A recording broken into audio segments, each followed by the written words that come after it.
राजस्थान में आज बीजेपी और सरकार के नुमाइंदे तिरंगा यात्रा निकालने में व्यस्त रहे। दरअसल ऑपरेशन सिंदूर की कामयाबी के चलते पूरे प्रदेश भर में ये तिरंगा यात्रा निकाली गई, लेकिन इससे इतर राजस्थान की सियासत में कुछ और सवाल सरकार के सामने मुंह बाए खड़े थे। हनुमान बेनीवाल के आरोप, सबूत और सरकार की चुनौती।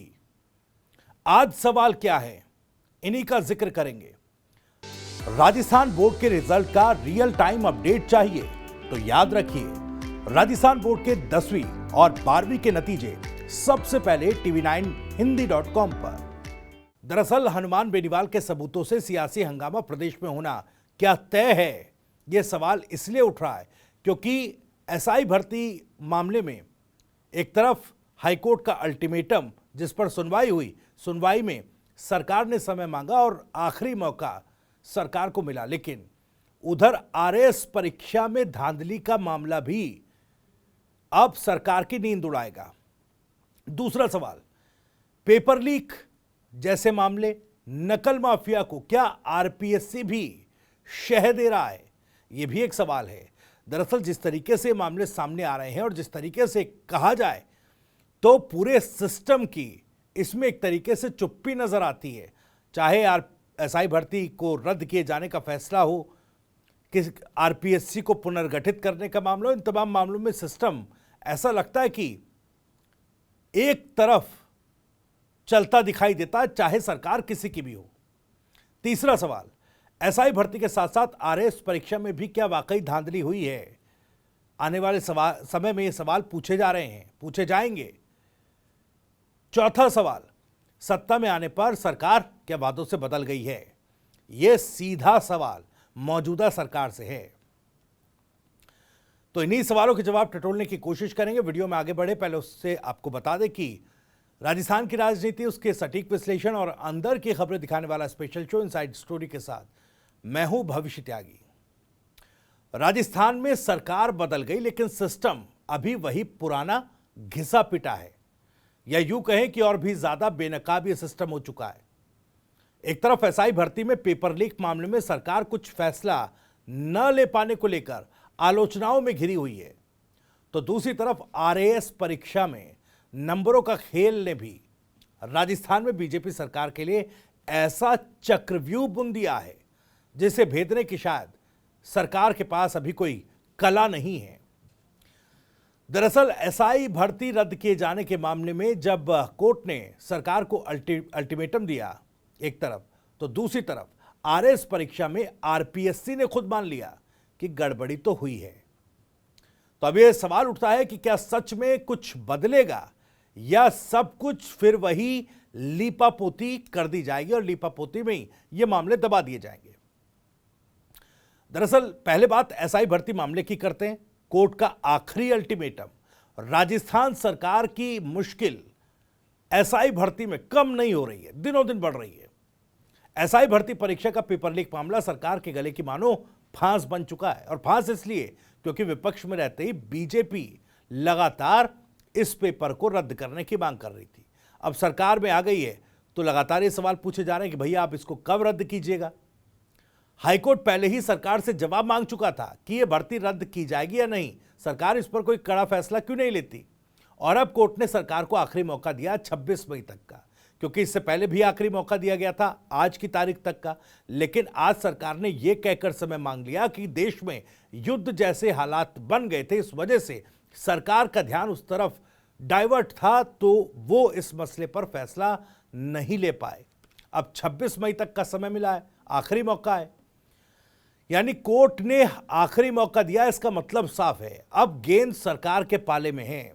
जो फैसला लिया जाएगा वो तय करेगा कि युवाओं के भविष्य के साथ हुई इस खुली नाइंसाफी को सुधारा जाएगा या फिर राजनीति की चक्की में इसे फिर से पीस दिया जाएगा। और फिर से मैं इसलिए कह रहा हूं क्योंकि पूर्व की गहलोत की सरकार में, पूर्व की कांग्रेस सरकार में जो रवैया सरकार का हुआ करता था, ठीक उसी रवैये पर अब बीजेपी सरकार भी चलती दिख रही है। युवाओं के बीच गुस्सा है, लेकिन सरकार का रवैया ढीला है। जांच के नाम पर एजेंसियां और सरकार मानो इस मामले में समय बर्बाद करती रही हो लगातार ये दिख रहा है। लेकिन अब जाकर जब हाईकोर्ट ने आखिरी मोहलत दी है तो सरकार की चुनौती और मुश्किल दोनों बढ़ गई हैं। और इस पर कई नेता पहले अपने सड़कों पर आंदोलन कर चुके हैं। हनुमान बेनीवाल मौजूदा समय में इस पर मोर्चा खोले बैठे हैं। उन्हें एक नया मौका कैसे मिल गया, दोहरी चुनौती सरकार को इसमें कैसे झेलनी पड़ रही है, ये देखिए। तो एक तरफ सरकार के ऊपर अदालत का दबाव है, दूसरी तरफ जनता का गुस्सा है। जनता के बीच जो नैरेटिव बन रहा है वो ये कि पूर्व की सरकार के भ्रष्टाचार वाले मॉडल पर ही ये सरकार उसे संरक्षण देने या उसे दबाने की कोशिश में आगे बढ़ रही है।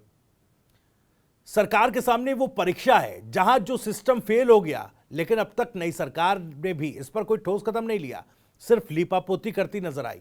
ना ही पेपर लीक में शामिल पॉलिटिकल संरक्षण गैंग पर कोई एक्शन हुआ, ना ही भर्ती रद्द करने को लेकर कोई ठोस फैसला लिया गया।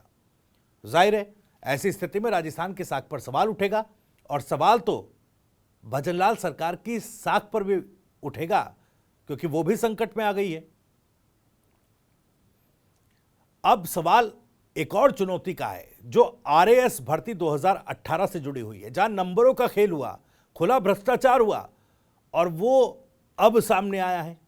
यह दूसरी बड़ी चुनौती है आरएएस भर्ती परीक्षा 2018, जहां राजस्थान लोक सेवा आयोग यानी कि आरपीएससी ने जो किया है वो सीधा सीधा सरकारी भर्ती व्यवस्था पर सवाल खड़ा कर रहा है। प्रशासनिक जो एक सरकार की एक प्रशासनिक अधिकारियों की हायरिंग को लेकर जो एक व्यवस्था आरएएस परीक्षा की है उस पर बड़ा सवाल है। पद्मा चौधरी नाम की महिला अभ्यर्थी जो पहले 24वीं रैंक पर थी, अब उसे 39A रैंक पर कर दिया गया है। सवाल है क्यों, यह भी आपको बताते हैं। दरअसल आरपीएससी ने खुद मान लिया कि यह जो मूल्यांकन हुआ इस अभ्यर्थी में, इस मूल्यांकन में गलती हुई है। सवाल यह है कि क्या यह महज गलती है या सोची समझी धांधली है। हनुमान बेनीवाल लगातार इसको लेकर सवाल उठा रहे थे, सबूत दे रहे थे। इस पूरे मामले को लेकर नागौर सांसद और आरएलपी के संयोजक हनुमान बेनीवाल खुलकर बीते दिनों से सामने आए। वो पहले दिन से इस भर्ती प्रक्रिया में गड़बड़ी के खिलाफ मुखर रहे हैं। उन्होंने सोशल मीडिया पर पद्मा चौधरी की उत्तर पुस्तिका की एक कॉपी शेयर की, जिसमें साफ दिख रहा है कि बिना उत्तर लिखे ही नंबर दे दिया गया। अब आरपीएससी की तरफ से प्रेस नोट जारी होता है, जिसमें आरपीएससी मानती है कि नंबर देने में गलती हुई थी, और आरपीएससी की इस मान्यता के बाद बेनीवाल और तेज मुखर हो गए। अब वो क्या कह रहे हैं, अब वो फिर से सवाल उठा रहे हैं और कह रहे हैं देखिए मैंने पहले ही सबूत दिए थे। प्रश्न संख्या 34 का उत्तर खाली था, जो उत्तर पुस्तिका उन्होंने सोशल मीडिया पर डाली थी। उन्होंने बताया कि 34 जो प्रश्न संख्या थी उसका उत्तर नहीं दिया गया था। पहले 0 अंक दिए गए, फिर 7 अंक दे दिए गए। वो कह रहे कि सामान्य भूल नहीं है, बल्कि यह संगठित गड़बड़ी है। बेनीवाल इसे जांच का विषय नहीं, सीधा आपराधिक मामला बता रहे हैं। अब इसको लेकर कौन जिम्मेदार है, आरपीएससी या राजनीतिक संरक्षण? भाई आरपीएससी में आरएएस के वो भी परीक्षा में इतनी बड़ी अगर गड़बड़ी हो जाए तो क्या इसे मानवीय भूल कहा जाएगा, या जैसा बेनीवाल कह रहे हैं कि राजनीतिक संरक्षण के तहत ये एक कहीं ना कहीं आपराधिक जो है गड़बड़ी है। सवाल यह है कि अगर 2018 की आरएएस भर्ती में रैंक से खिलवाड़ किया गया तो क्या ये इकलौती घटना है, या फिर ऐसे दर्जनों मामले फाइलों के भीतर दबे पड़े हुए हैं? आरपीएससी के चुप्पी और रटा रटाया जवाब यही बताता है कि मामला सिर्फ गलती का नहीं, बल्कि पूरी व्यवस्था में जो सड़ांध फैली हुई है वह बाहर आ रही है। हनुमान बेनीवाल बार बार कह रहे हैं कि महज एक उदाहरण नहीं है, न जाने कितने अभ्यर्थियों के अंकों में छेड़छाड़ की गई है। और सवाल यह भी पूछा जाना चाहिए कि क्या यह किसी ऊपर के दबाव में किया गया? क्या यह सिर्फ आरपीएससी का खेल है या इसके पीछे राजनीतिक संरक्षण भी है? हम बार बार पूछ रहे हैं, क्योंकि उस स्तर पर जाकर आरएएस परीक्षा, जहां प्रदेश की प्रशासनिक इकाई में काम करने वाले सबसे अलीट अफसर जो हैं चुने जाते हैं जिस परीक्षा के जरिए, उसमें नंबर अंकों को देने में इस तरह की गड़बड़ी, भजनलाल सरकार के लिए मुश्किल इसलिए और बढ़ जाती है क्योंकि यह मामला पहले की भले सरकार में हुआ, कांग्रेस सरकार में हुआ, लेकिन अब खुलासों के बाद कार्रवाई की जिम्मेदारी मौजूदा सरकार की है। आरपीएससी को लगातार भंग करने की मांग चाहे सचिन पायलट हो या मौजूदा कैबिनेट मंत्री किरोड़ीलाल मीणा या फिर हनुमान बेनीवाल, कई नेता लगातार सड़कों पर इस मांग को लेकर संघर्ष करते नजर आए। अब भी बेनीवाल की मांग सीधी है, आरपीएससी को भंग करो, पुनर्गठित करो। उनका कहना है कि जब तक इस आयोग को नए सिरे से नहीं बनाया जाएगा तब तक पारदर्शिता की उम्मीद करना बेमानी है। बेनीवाल की चेतावनी भी काफी तीखी है। उन्होंने सीधे कहा है कि ये देखिए, अब ये एक सबूत दिया जिसमें आरपीएससी ने गलती मानी। वो ये भी चेता रहे कि अभी आने वाले दिनों में मैं और भी सबूत सामने लेकर आऊंगा। ये तो अभी ट्रेलर है, पूरी पिक्चर आरएस 2018 की परीक्षा में जो धांधली हुई उसकी पूरी पिक्चर अभी बाकी है। उनके इस बयान के बाद साफ है कि यह मामला अब सिर्फ तकनीकी नहीं है, बल्कि अब इस मामले में राजनीतिक भूचाल भी आएगा।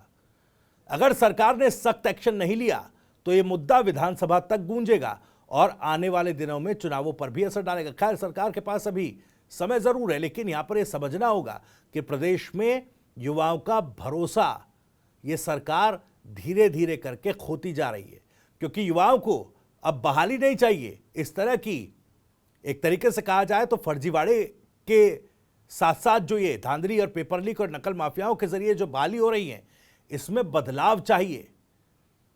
अब देखिए, इसमें सबसे बड़ा नुकसान किसका है? युवाओं का है। युवाओं का भरोसा भी अब सरकार से थोड़ा हिलता, नई सरकार से भी थोड़ा हिलता नजर आ रहा है।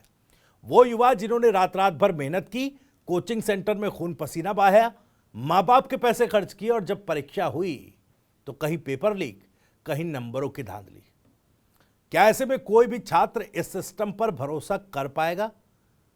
जब इंटरव्यू में रैंक सेट होती है और कॉपी में जवाब के बिना भी नंबर मिलते हैं तो यह न सिर्फ सिस्टम पर तमाचा है, बल्कि संविधान और न्याय व्यवस्था की भी एक तरीके से कहा जाए तो खिल्ली है। अब क्या करे सरकार? यह सरकार से सवाल है, क्योंकि अब तो बीजेपी की, भजनलाल शर्मा की प्रदेश में सरकार है। सवाल यह उठता है कि एसआई पेपर लीक मामले में क्या अब यह भर्ती रद्द होगी? कोर्ट में सरकार को यह 26 मई तक साफ करना होगा। आरएस मामले में जो ये धांधली नंबरों में हुई है, आरपीएससी ने जो खुद मान लिया, क्या इसमें भी अधिकारियों पर, बड़े मगरमच्छों पर कोई एक्शन होगा? क्या आरपीएससी को पुनर्गठित किया जाएगा?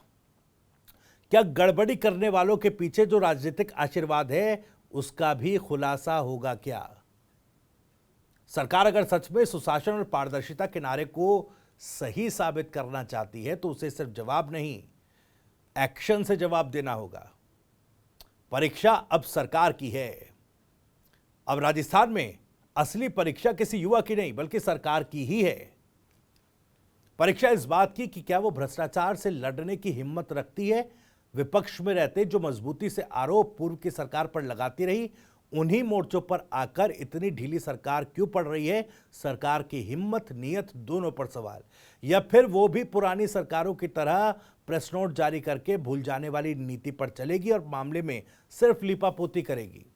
ऐसा ही भर्ती परीक्षा में पेपर लीक, आरएस, धांधली और तमाम चीजें, एक के बाद एक परीक्षा लीक हुई राजस्थान में। इन मामलों में साफ किया कि राजस्थान में भर्ती माफिया, पेपर लीक माफिया, नकल माफियाओं का जाल बहुत गहरा है। अब सरकार के पास केवल दो रास्ते हैं, या तो सिस्टम को साफ करे या फिर युवाओं का गुस्सा आने वाले समय में ये सरकार झेलती नजर आएगी। मुख्यमंत्री जी को भी यह संदेश है कि अब आपके लिए वक्त आ गया है कि आप फैसला लें, वरना जनता वो फैसला लेगी जो अगले 5 साल तक पलटा नहीं जा पाएगा। आरपीएससी की परीक्षा में गड़बड़ी हुई, अब असली परीक्षा में सरकार है। सरकार फेल होगी या पास, इस पर नजरें टिकी रहेंगी, क्योंकि ये परीक्षा अब 26 मई जो अल्टीमेटम हाईकोर्ट की तरफ से सरकार को दिया गया है, यहां से शुरू होगी। खैर, इस वीडियो में इतना ही। वीडियो जानकारी पसंद आई हो तो वीडियो को लाइक करें, ज्यादा से ज्यादा शेयर करें। आप भी इस मामले पर कुछ कहना चाहते हैं तो कमेंट बॉक्स आपके लिए खुला हुआ है। अपनी बात, सवाल और राय कमेंट बॉक्स के जरिए हम तक पहुंचा सकते हैं। राजस्थान से जुड़ी और भी तमाम खबरों को सबसे पहले जानने के लिए सब्सक्राइब जरूर करें। TV9 राजस्थान। नमस्कार।